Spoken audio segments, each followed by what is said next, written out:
Seeing the snake get absolutely annihilated, just such an amazing feeling. I mean, it was basically guaranteed that they would win because it's one of those things that it gets your mind racing, right? You know, the whole bet that if they lose, expel. That's kind of a big thing. And while I guess it's not impossible in the way of like getting expelled but then getting back in, that could have been an interesting arc, it just seemed impossible after seeing the clown show last week of the whole reason of basically, you know, betraying people's trust and basically willingly getting used for gratification. It's no surprise that she ended up as much of a psychopath as she did. But to see how they ended up defeating her, it was such a simple move, but I think for a character who's basically at surface level being presented to both the viewer and all the characters, how smart Kushida truly is, right? She's basically a genius from most people's point of view. The A-star student, the person who's friends with everyone, who's bubbly with everyone, but ultimately, she's a goddamn doorknob. Like, she's honestly probably one of the most, like, stupid characters we've seen in this show. Not even just, like, at a pure, like, book smarts, but just the way she goes about things.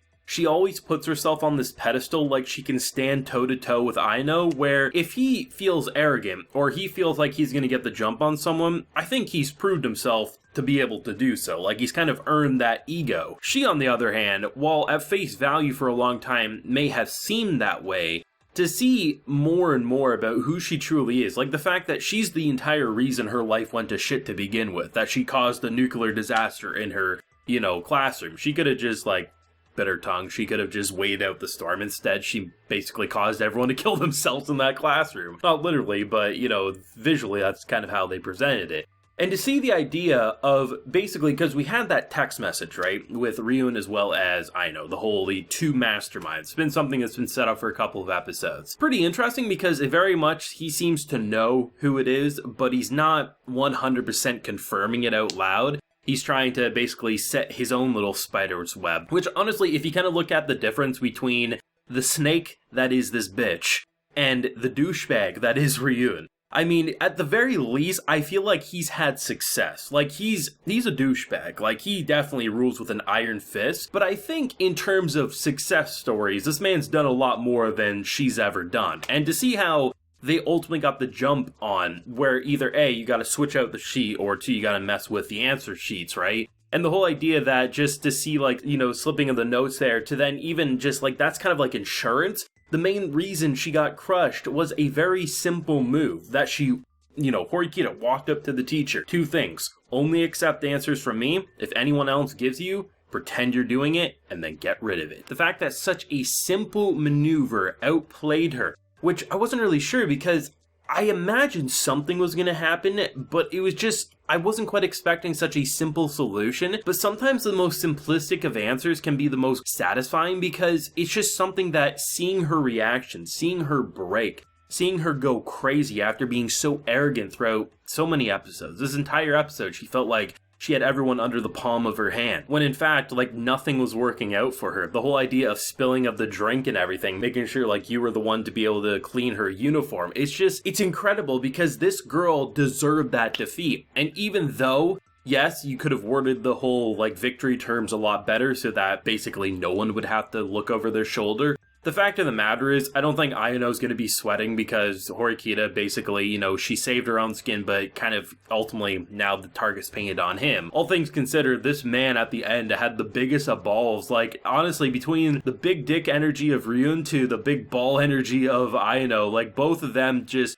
the fact that she's going to target either one of them, it doesn't matter. It's like a mosquito, right? It may annoy you, but, you know, they're never going to defeat you. And if it looks like you are defeating them, it's because they want you to believe that, right? And I think that's what makes the past few episodes pretty damn satisfying, is that we've been building up to something like this for a while. And while it's not completely done and it's not completely over, the fact of the matter is you had the biggest bet to date, the biggest threats at stake here, and we came out on top and we made this girl squirm. Not only was she freaking out during the test, after the test she looked like a menace. And for someone who literally in front of a group of people, yes, this was staged, but still, she got called fake as hell to this entire group that you're too much of a goody two-shoes, too much of that good girl energy. and it seems a little bullshit. I mean, when we look at the 9 episodes that season 2 have took us on, I mean, we've seen a hell of a lot, and it already feels more memorable than what season 1 delivered. And season 1 was a pretty damn fun show, something that for years I was,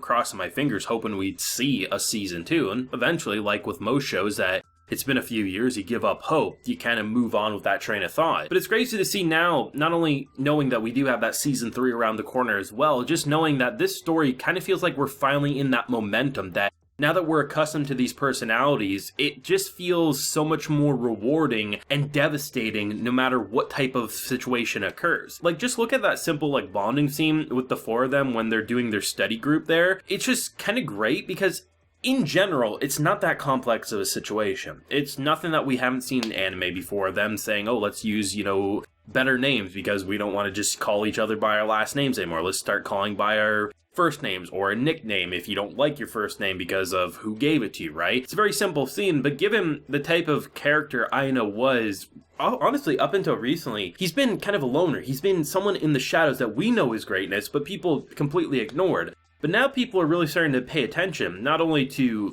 the 2 mastermind texts, to just the friendship groups that are building. Hell, in this episode, we get the whole idea of, hey, if you could get her to not have a fake boyfriend, might actually be a lot better for her, but then again, that might be me overstepping. We know the blushing, the whole birthday gift situation that she clearly got now that Ryun is going to be targeting her. The only way that I could see this working out, not in a romantic sense, but I could kind of see Aino saying, yes, I'm going to make her my girlfriend out loud, because then if you go against her, it's no longer just a friend or an acquaintance, something like that. That means you're really going to get my wrath. Not sure if they go that route, or if it's just going to be him just kind of going with the flow, saying, I don't really need it, but if it's beneficial to him, I could see someone like Kay ending up being his girlfriend. Not exactly sure. But I mean, it's interesting to see a character so cool, calm, and collected just navigate the minefield that is this school and never break a sweat. And if anything, it feels like he's a bit of a hunter right now. He's saying, you know what, come get me, bitch. And I'm like, damn, I know, isn't playing around anymore. This school's full of lunatics,